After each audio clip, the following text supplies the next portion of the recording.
pernah ngomong VUCA bahwa di dalam dunia ini sekarang perubahannya cukup cepat, lalu ada pun intervensi segala macam itu sulit untuk kita bisa identifikasi karena volatility, uncertainty, complexity, ambiguity. Jadi semuanya itu adalah suasananya yang kita sudah prediksi. Sekarang siapa yang bisa menjamin bahwa rupiah bisa bertahan di 1500, 14.6, 14.7 atau 16.000? Nggak ada bisa. Siapa bisa menjamin tahun depan batu bara harganya masih $100? Tidak ada. Kalau dulu masih bisa orang prediksi. Sekarang karena apa? Karena semua serba cepat dan perubahan yang serba cepat ini menyebabkan orang butuh berbagai macam penyesuaian. Nah, ini di sini inti dari kita bicara bagaimana kita harus bisa berubah. VUCA adalah sudah new normal, terus dulu. Yuk. Oke. Nah, ini VUCA respon. Kalau kita punya VUCA problem, volatility, uncertainty, complexity, kita harus punya visi. Kalau orang berubah eksternal faktor itu cukup signifikan, berarti kita harus punya visi. Visinya apa? Communicate, a sense of purpose, and lead people towards it. Jadi tadi, kalau kita sekarang punya masalah yang sulit ditebak, berarti kita harus sering komunikasi. Ya, saya sering komunikasi Iman, Umar, kasih visi kita, kasih yang namanya share value kita, supaya semua punya platform yang sama. Kalau Anda punya platform yang sama, kalau kita punya bahasa yang sama, bukan dalam arti bahasa Indonesia, tapi bahasa pengertian. Kalau Umar itu merasa sulit, berarti saya harus membantu Umar untuk mencapai goals dari company ini, gitu. Kalau misalnya Dimas ada kesulitan, ya kita harus membantu apa kesulitan itu yang harus kita lakukan, perbaikan-perbaikan atau kita support supaya terjadi apa yang direncanakan. Inilah yang namanya vision kita. Lalu yang kedua, nanti harus kita understanding. Tanya, komunikasi atau bahasanya ngobrol. Sering ngobrol itulah sering kita menyamakan antara apa yang kita mau dan apa yang mereka terima. Sehingga dengan jadi ada level of perception ataupun communicating yang sama. Lalu clarity, nah itu juga harus sama. Makin lama harus kita makin mendetail. Kalau dulu kita ngomongin, oh ya udah segini aja cukup. Kalau sekarang bener nggak ini? Apakah ini terjadi kalau misalnya sekarang yang namanya supporting datanya ada nggak? Supportingnya datanya ini bisa nggak? Ini terjadi kalau supporting data ini bisa juga ada support data yang lain. Sehingga dengan makin akurat, gitu ya, merencanakan. Ambiguity, ya kalau ambiguity berarti di sisi adaptasinya kita harus agile. Agile itu artinya apa? Apa namanya? Kemampuan adaptability terhadap berbagai macam perubahan. Nah ini kita harus melakukan. Terus yuk. Nah ini udah pernah cerita belum yang Alibaba, bahwa dia pernah membuat yang namanya shopping day. Di dalam shopping day dia dapetin uang $25 miliar atau 300 triliun itu satu hari. Tapi dia di belakangnya harus dia organize yang namanya, karena dia targetnya begitu dia dapat lokal demand ataupun kebutuhan lokal, dia satu hari harus nyampe. Kalau di overseas 3 hari harus nyampe gitu. Nah, kalau udah seperti itu berarti dia di sininya kuat. Ada 3 juta delivery kurir, ada packing robot for 1 million delivery per day. Nah, ini diperbaiki dulu karena di sininya mudah untuk orang bermain sekarang ini. Karena ada teknologi IT dan juga marketnya global gitu. Nah, dan inilah yang menjadi kenyataan kita. Coba kalau si Alibaba itu setiap hari dia kerjakan gini, uang kesedot semua ke Alibaba. Harga bisa 50% diskon, 30% diskon. Saya lagi ngomong gitu, ternyata ponakan saya bilang, saya ikut Alibaba kemarin katanya. Beli apa? Beli gadget gitu. 3 hari nyampe itu benar. Nah, yang sudah jadi VUCA itu udah bukan lagi ditunggu kapan dan sebagainya, udah di depan mata dan udah terjadi. Kalau Anda mau beli sesuatu, contoh nih ya dari Cina, apakah casing handphone, yang namanya tempat tidur aja bisa man dibelinya. Seminggu nyampe man. Iya. Luar biasa kan? Dan Anda bisa tracking posisinya di mana? Di laut, di kepabeanan, di darat, atau di tempat Anda yang dimintakan untuk di situ. Jadi udah luar biasa lah. Cuman pokoknya yang penting punya duit itu man. Yang belum tuh mungkin nyari jodoh kali Pak. Itu cita-citanya si Nadiem Makarim. Oh gitu. Dia mau buat supaya yang cari jodoh mudah di Gojek. Lanjut Pak. Lanjut Pak. Nadiem Makarim kan Gojek. Oh gitu. Itu dia citanya begitu. Karena kasihan banyak jomblo-jomblo yang nggak ketemu. Oh iya. Ya. Ya.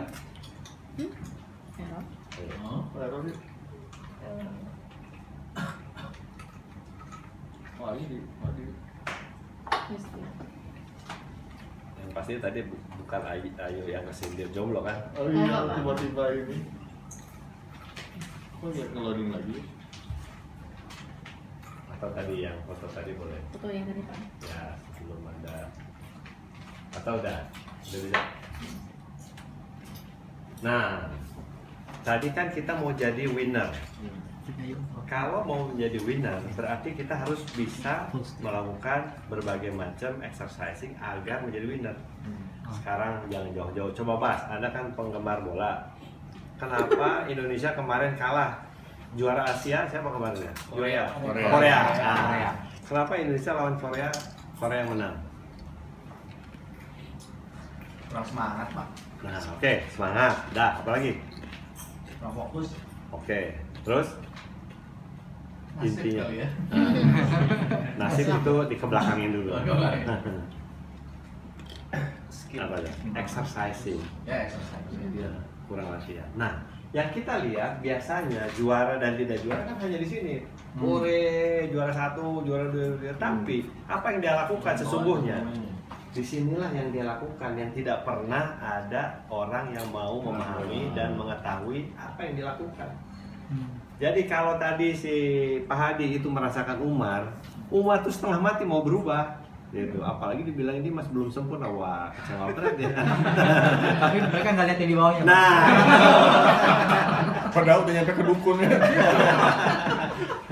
jadi kita tuh harus menyadari bahwa kalau kita memang mau sukses, mau jadi juara, banyaklah berkorban di dalam waktu. Karena sesungguhnya berkorban itu kan Anda berpindah dari comfort zone 1 menjadi comfort zone 2. Sekarang saya tanya Andi, lu subuh ke masjid kan, Andi?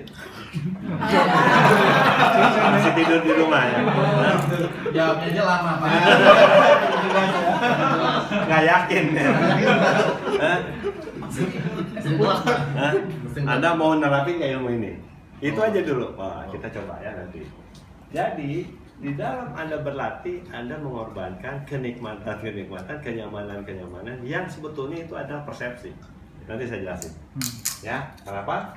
Karena dia berlatih subuh misalnya, dia berlatih pagi, siang, malam. Ini yang dia lakukan. Ya, ada kegagalan, ada kekecewaan, ada dimarahin istri kalau udah nikah, gitu kan? Nah, itulah yang orang tidak tahu. Yang orang tahu kan di sini. Oh, juara. Nah, kita harus pelajari di sini. Nah, balik lagi.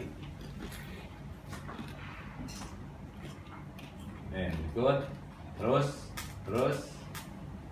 Nah, kita di dalam hidup itu cuma 3. Ya, sesungguhnya cuma 3.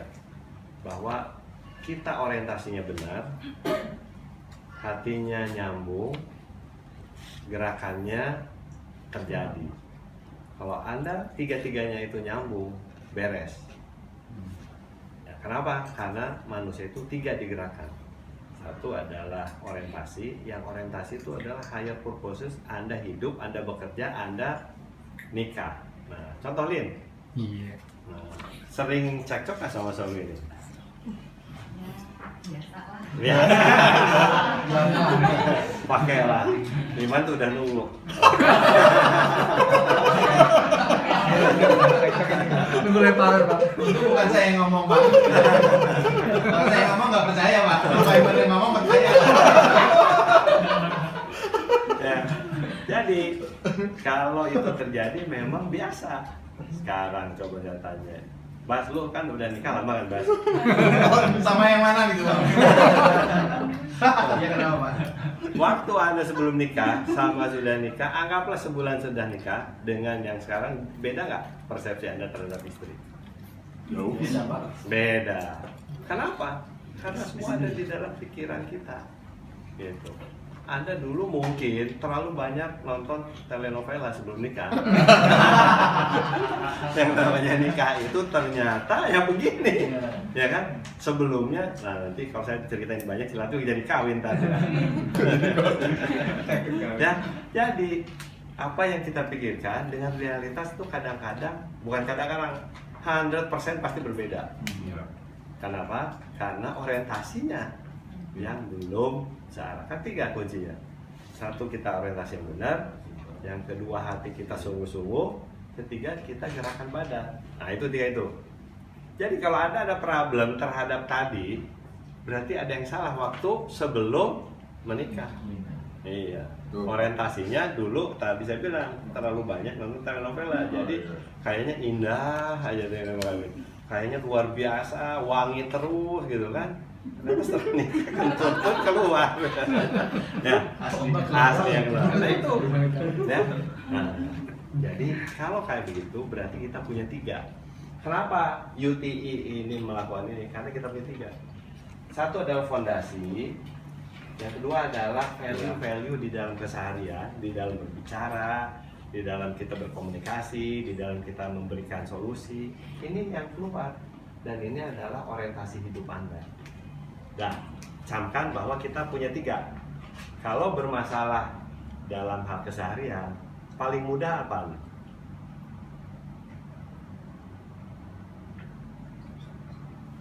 Anggaplah ini rumah. Begitu ini runtuh 1 pilar. Yang bermasalah apa? Pilarnya atau fondasinya? Sesungguhnya adalah fondasi. Ya, karena Anda lihat tadi, kalau ini kan yang di atasnya yang Anda lihat, tapi kalau yang ini adalah yang Anda lakukan keseharian, yang ini adalah fondasi. Karena Anda tidak siap kita ini menerima perbedaan, tidak siap menerima apa yang kita inginkan, apa yang terjadi. Nah, kalau ininya kita perbaiki, ininya lebih aman. Nah, sekarang saya tanya, fondasi rumah RSS dengan fondasi high rise building itu sama atau enggak? Beda. Yang paling kokoh kuat itu ya High high rise building. Berarti fondasinya lebih kuat yang high rise building. Nah, berarti itu juga sama dengan kehidupan sehari-hari kita. Kalau kita gampang untung, gampang keluh kesah, gampang bermasalah, berarti sebetulnya kita belum kuat di fondasi ini. Jadi bagaimana Anda mau sukses, mau jadi winner apabila fondasinya nggak kuat? Ya. Nah, berarti keseharian kita, kayaknya serius banget. Ada masalah nih. Ada masalah kayaknya. Ilmu baru, Pak. Oh, itu baru. Ini harus tuntas dulu nih, makanya agak telat-telat dikit nggak apa-apa. Nah, ini harus kuat fondasinya. Sebagai orang yang hidup punya berbagai macam permasalahan, ininya kuat. Itulah sesungguhnya hidup.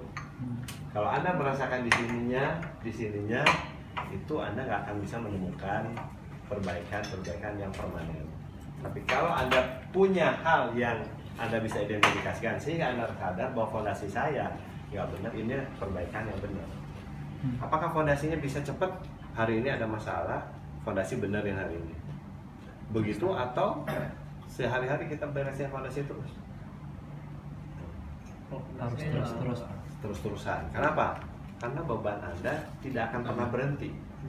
Dan Anda makin lama makin besar.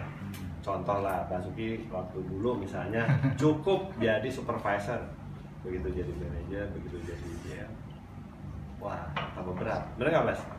Kan Anda pasti berpikir kapan gua bisa senangnya. Ya kan? Karena tadi kalau masih berpikir begitu berarti antara orientasi hidup, hatinya sama gerakannya ataupun fisikalinya belum seimbang. Tugas kita sebetulnya hanya menyeimbangkan 3 hal tadi. Kalau Anda sudah seimbang 3 hal tadi, apapun yang terjadi, ya sudah, itu memang kejadian yang harus kita sadari bahwa itu fakta. Lalu bagaimana kita mengantisipasi, bagaimana kita mengimprove, bagaimana kita memperbaiki diri, karena fondasi ini sekarang milik Anda. Ya. Sekarang memperbaiki diri, waktu kan, waktu, besok, lusa itu milik siapa? Bukan milik kita. Itu adalah yang bisa kita benerin antisipasinya. Hari ini yang kita perbaiki apa? Hari ini bisa kita kontribusikan apa? Waktu yang detik, jam, menit, jam, hari, bulan, tahun itu kita nggak bisa prediksi. Bisa nggak Mar kamu tahu bahwa kamu akan selesai hidupnya kapan? Nggak bisa. Nggak bisa. Persiapannya bisa. Nah, udah mantap. Udah mantap. Udah mantap. Kan makanya Pak. Iya. Udah siap. Persiapannya kita bisa lakukan. Akan pelan-pelan. Fondasinya pelan-pelan. Nah, fondasi itu harus selalu kita kokohkan, kita jalani. Kenapa? Karena kita tidak tahu masa depan kita. Kalau kita tidak bisa tahu masa depan kita, berarti kita bisa persiapkan adalah waktu hari ini. Besok itu tidak bisa tahu. Yang kita bilang hari ini, detik besok, 2 detik berikut, 3 detik berikut, itu aja terus yang bisa kita lakukan. Dan itulah yang sebetulnya kekuatan Anda untuk bisa memperkokoh fondasi. Gitu. Jadi kalau kita berlaku detik berarti berubahnya harus detik atau harus minggu atau bulan atau tahun? Harus detik. Kalau nanti tasok, kalau umur nyampe, alhamdulillah. Kalau nggak nyampe, nah, kembali berarti kita persepsi hati kita, orientasi sama basically kita harus kuat. Yang sering kita lihat adalah performance. Tadi kan di atas tuh performance tuh, juara 1, 2, 3. Padahal menuju performance itu ada nilai engagement Anda.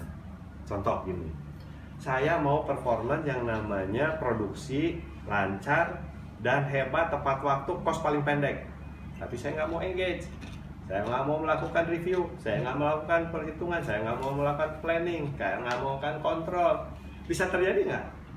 Tidak akan terjadi. Jadi performance langkahnya adalah engagement. Kalau kita sudah engage, insya Allah performance ada. Kalau engagement itu terjadi, kalau kita punya behavior kebiasaan yang melakukan tadi. Kalau kita melakukan PDCA-nya sudah menjadi kebiasaan, berat nggak Man? Nggak berat, karena sudah dididik dari awal. Itu menjadi habit. Tapi kalau tidak pernah kita lakukan, harus dilatih dulu.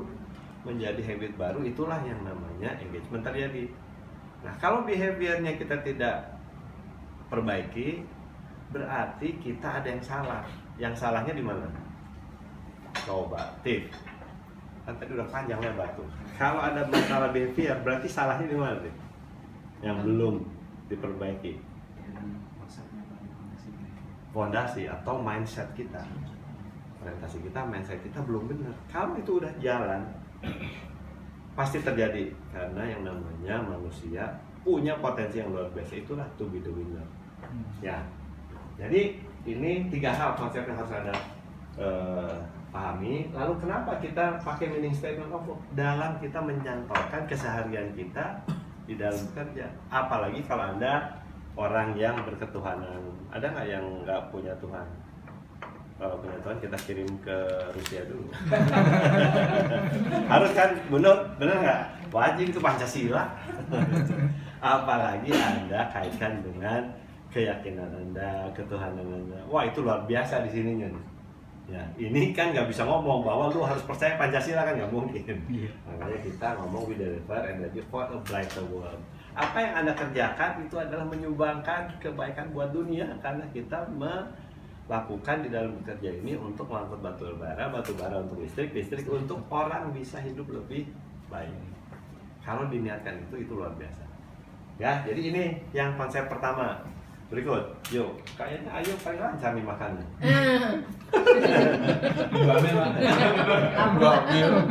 Nah, konsep itu ini yang saya sampaikan di sini.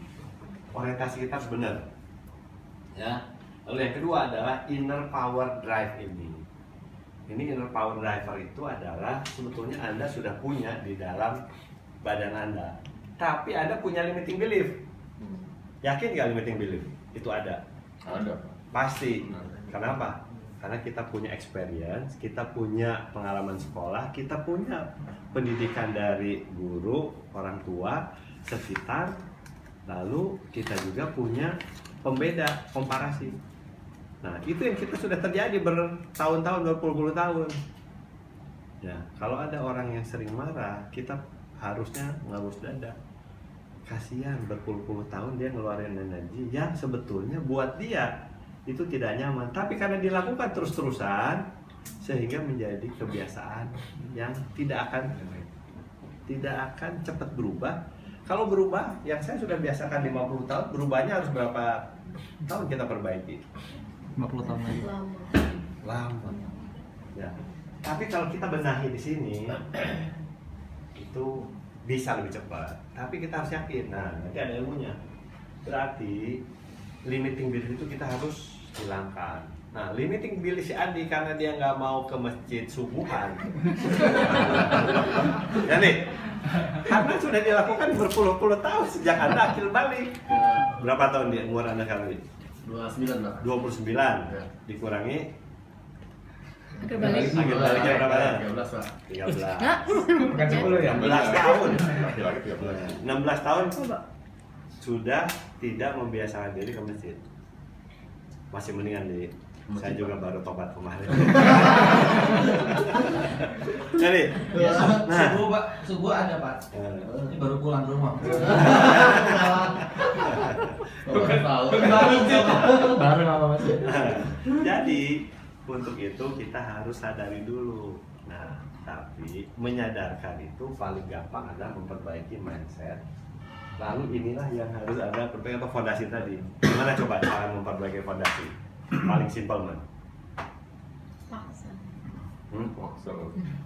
Paksa boleh, tapi sekali-sekali itu.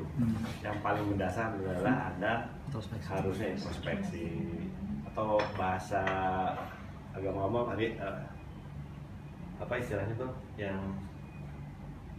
retreat bukan retreat ya retreat, sering dengerin ceramah, sering baca Quran, baca hadisnya, baca juga artinya, itu adalah fondasi hidup ya. Jadi semua perbaikilah dengan fondasi-fondasi semua. Atau Anda melatih untuk bisa empati terhadap orang lain, sering ke tempat orang yang memang jauh lebih tidak beruntung dari kita, itu memperbaiki fondasi sesungguhnya. Ya kan? Karena apa? Karena itu memperbesar hati Anda, memperkuat fondasi, dan yakin bahwa itu memperkuat bagaimana Anda bisa berkembang selanjutnya. Nah, kembali, berarti kalau si Andi mau sholat subuh, berarti fondasinya dibenerin. Bagaimana ngebenerinnya? Sekarang saya tanya, bedanya Andi yang tidak sholat subuh ke masjid dengan orang muazin ataupun orang yang sering ke masjid, yang sering buka pintu masjid pertama, apa coba bedanya? Niatnya mungkin Pak. Hah? Yang dibenerin yang mana ya kalau lihat dari tiga ini? Atas lah. Atas dulu. Ini dibenerin, Ya. ini dikuatkan, ini digerakkan. Dipaksakan ya. Digerakkan.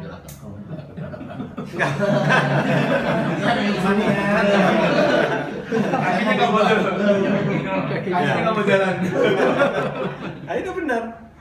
Jadi kuatkan itu. Caranya gimana? Nanti malam kamu set waktu untuk kamu bisa bangun jam 4, kan? Tapi begitu kamu alarm datang bunyi, Matiin. jangan mati. Kan tadi hatinya dikuatkan. Iya betul Pak. Hatinya dikuatkan bahwa kamu tidak banyak umur lagi. Jadi, Ya Pak. berarti kamu harus sisa umur ini memperbaiki diri, yaitu mengembangkan, menambah kontribusi, menambah amalan, menambah berbagai macam kebaikan. Sudah tidak ada lagi kesempatan untuk nambah. Itu paling hebat tuh, Dewi. Banyak dosa kan, Dewi? Kenapa coba? Dari Pak Iwan banyak yang tepat hari ini ya. Banyak sini gitu Pak. Jadi masalah kita ketidaktahuan kita itu loh yang susah. Coba kalau ada orang yang meninggal, habis itu lapor kita, wah lu jangan begini lu, nanti di situ susah gua. Nah itu udah mantap itu. Berarti kita punya cara bagaimana mengatasinya. Atau kita tahu umur kita masih 50 tahun, nanti 49,99 baru saya tobat gitu. Nah itu bisa juga. Bener nggak nih? Itu adanya tadi orientasi sama hati. Jadi kalau Anda ingat begitu hidup alarm jam 4 tet gitu, Anda yakin tidak akan mematikan. Tapi baru 2. Ini yang harus penting. Karena turun kasur, loncat masuk kamar mandi.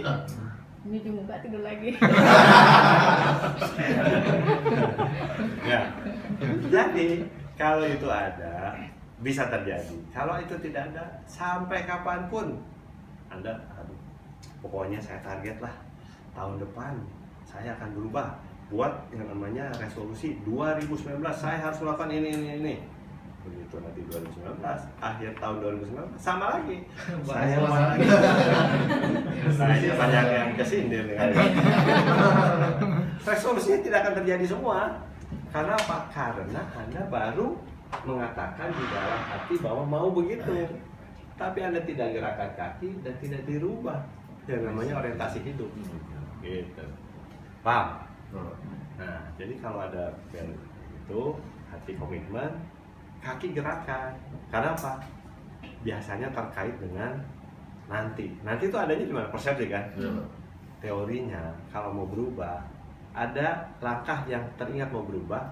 5 detik Anda harus putuskan untuk berubah. Lebih dari 5 detik pasti Anda akan tadi tasok. Real action, Pak. Nah, gimana Lid? Paham? Nah. Kenapa? Kenal, enak. Tenang. Jadi Apa, Pak? kuncinya 3 ya.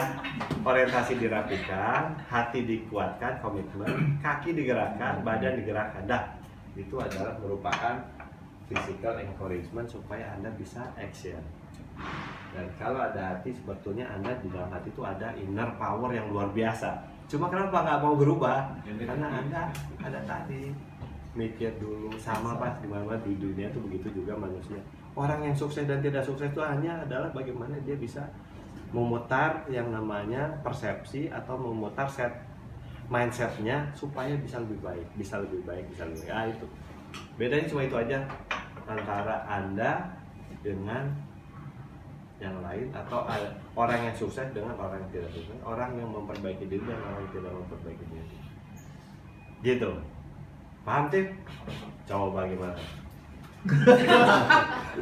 Intinya gini Pak, kalau kita mau memperbaiki diri atau berubah gitu, ya itu 3 tadi, mindset, hati, sama Gerakan. gitu Pak. Jadi kalau Anda memang mau nggak ngejomblo, ya dalamin, ya kan? Mindset 2, targetnya kapan, hatinya dikuatkan, kakinya dijalankan. Jangan sekarang saya. Jangan kelamaan. Jangan nunggu. Dan jalannya harus yang benar, Pak. Kerasa. Bergerak tapi ke yang gak benar. Kerasa. Bukan Pak, itu niatnya yang benar. Niatnya udah benar jalannya. Semua orang harus punya planning. Anda biasanya punya planning itu di perusahaan kan, PDCA-nya jalan, AMS-nya jalan. Tapi sebetulnya seluruhnya kalau Anda tracking, Anda mulai bekerja sampai sekarang, Anda pernah nggak merencanakan bahwa Anda supaya menjadi orang sukses? Dijamin tidak tertulis dan tidak tergambar dalam pikiran Anda. Padahal menuju kesuksesan, pikiran dulu harus benar, gambarkan dalam pikiran. Kalau dibuat tulisan planning itu lebih bagus. Nah, itu yang menjadikan kita akan memperbaiki diri. Nah, sesungguhnya jadi ada 3 kemampuan orang, ada karakter yang terbentuk tadi dari latihan-latihan. Yang kedua kompetensi, skill, knowledge harus dipahami. Kalau kita mau jadi PM ya harus belajar dulu PM-nya gimana, dilatih dulu, jadi berapa kali project punya kesempatan. Lalu itu kemampuan yang jarang kita latih dan ini penting di zaman digitalisasi apa Mas? Kemampuan literasi, membaca, menulis, mendengar, berkomunikasi, berdiskusi, itulah kemampuan Anda yang akan bisa meningkatkan kemampuan untuk membuat keputusan-keputusan. Kalau ini udah ada, lalu caranya adalah merubahnya dengan 3 kata lagi, FKG, fokus. Katakan bahwa saya bisa, karena itu adalah proses afirmasi. Lalu gerakan badan bahwa Anda memang bisa melakukannya. Sekarang gini, mimpi aja kita nggak yakin gitu Mas. Contoh lah, gua mau berubah nanti subuh saya harus bangun pagi. Bisa nggak ya? Gitu. Dalam mimpi aja kita nggak yakin. Jadi yakinkan bahwa kita bisa dulu gitu. Yakinkan bahwa bisa dulu. Nah, Olive mau berpindah profesi jadi penyanyi profesional bisa. Nah, yakinkan dalam diri bahwa saya bisa. Itu adalah subconscious mind-nya yang Anda latih. Tahu nggak, saya juga surprise. Ternyata orang sukses itu akibat dari 95%-nya sudah unconscious mind-nya terjadi. Jadi sebelum Anda kaya, Anda yakinkan dalam diri Anda kaya atau sukses, dan Anda lakukan tiap hari bahwa saya bisa jadi juara, saya bisa jadi ini, saya bisa jadi ini. Itu sudah 95% kontribusi terhadap kesuksesan. 5% hanya tadi pikiran. Kalau itu sudah terjadi, saya tanya sama Anda nih, kalau subconscious mind-nya Anda terjadi, jangankan di jam 4 tank aja Anda udah bangun sendiri. Karena jam tubuh Anda udah menyesuaikan dengan Anda menjadi juara. Jadi bermimpilah yang besar, afirmasi badan kita menjadi yang terbaik, visualisasi itu akan memperbaiki dan menciptakan unconscious mind Anda. Tinggal 5% lagi. Nah, coba kalau nggak percaya googling tuh. Sukses karena subconscious mind-nya berapa persen? Ahli psikologi, ahli motivasi, ahli itu 95%, 90-95 ya, di antara itu. Jadi kalau kita tidak pernah sukses karena kita tidak pernah bermimpi untuk sukses. Paham, Wi? Oh, lupa saya namanya. Cahyo. Aduh, Cahyo. Mana ya? Saya harus tanya dulu sama yang paling muda kan? Ini kalau udah. Oh, Tiwi. Ya, Wi, gimana? Dari segi lama itu. Sekilas gimana, Wi? Sekilas gimana, Wi? Kalau melihat sekilas sepakat sih Pak, bahwa memang yang paling utama itu sebenarnya mindset, bagaimana kita mengolah pikiran ya Pak ya. Jadi memang kan, tapi mengolah pikiran itu sebenarnya nggak mudah Pak. Ada saja positif dari sisi negatif, positif. Yeah. Tapi bagaimana kita caranya untuk mengolah agar pikiran itu ke arah positif terus. Betul. Nah, kemudian kalau dari sisi hati, memang hati ini ya ibaratnya masing-masing pribadi itu kan berbeda-beda ya Pak ya, bagaimana menggerakkan hatinya. Jadi itu mungkin yang harus dilatih juga. Kemudian sama gerakan ya, gerakan ini ya yang jelas ada kemauan, di situ pasti ada jalan dan Gerakan lakukan. Jadi kalau ada opportunity Anda akan lebih baik, lakukan. Just do it, just do it, just do it. Kalau PDCA itu artinya kita ada planning, ada eksekusi, ada kontrol, ada action. Ya, Sudah ini Pak Irman? Ya, satu lagi terakhir. Sebelum Sebelumnya itu. satu lagi. Nah, ini harus digerakkan. Kadang-kadang orang PDCA itu kan rencanakan perubahan, lakukan perubahan, evaluasi perubahan, dan yakinkan dalam diri saya ternyata perubahannya berhasil. Nah, Anda tadi yang dikatakan Hadi itu harus yakinkan, saya sukses terhadap perubahan, saya sukses terhadap perubahan. Anda akan mencari lagi yang baru nanti. Oh tentu Pak. Mencari yang baru maksudnya apa? Mencari yang baru Kan menanamkan dulu Pak, ditanamkan, yakin gitu. mencari yang baru maksudnya apa? Jalannya. Jadi, kalau Anda meningkat ke tahap kesuksesan atau kebiasaan lebih baik, lalu melorot lagi, berarti ada sesuatu yang nggak beres. Apa itu? Adalah belief system. Iya. Fondasinya nggak kuat. Ya, saya sudah berubah, tapi saya swing lagi ke perilaku yang lama. Fondasi Anda nggak kuat, berarti pelajari lagi, perbaiki lagi, nanti maju lagi. Yang paling penting adalah kita bisa kontrol diri sendiri. Ya, berikut. Next. Nah, sering-seringlah kita ngobrol karena coaching itu dalam rangka pengingatan. Anda di coaching sama Pak Iman, saya di coaching sama siapa? Saya mau coaching Iman. Itu dalam rangka mengingatkan karena Anda di dalam diri kita semua itu yang paling besar adalah kita tidak mengetahui diri sendiri. Kita blind spotnya terlalu besar untuk diri kita sendiri. Kita tahu orang, wah si Basuki itu susah dicari, susah dilihat kalau di dalam suasana gelap misalnya. Karena semua orang bisa lihat physically, karakter segala macam. Tapi apakah kita tahu bahwa karakter kita seperti apa yang mungkin lebih brengsek dari orang yang kita lihat? gitu. Jadi untuk itu kita perlu teman, kita perlu coach, kita perlu pembimbing, kita perlu yang namanya assist atau body support untuk kita bisa ngobrol. Jadi kalau dalam hidup Anda sebagian besar ada di rumah dan ada di kantor, ciptakan Anda bisa berintrospeksi, ciptakan bahwa Anda bisa dapetin feedback, ciptakan bahwa Anda bisa mengetahui diri Anda sendiri. Ya, sekali-sekali Anda boleh tanya sama Anda, kalau saya sekarang ini dinilai sama kamu apa Anda? Wah, nggak tahu Pak, Bapak aja jarang ketemu sama saya gitu. Oh iya. Gitu kan? Iya. Kalau sekarang kalau anak Anda tanya nilai saya di berapa? Kalau saya punya skala 0 sampai 10, Anda atau anak menilai saya berapa? Mudah-mudahan 9,9. Tapi kalau 0, sekian, nah, harus langsung berubah itu.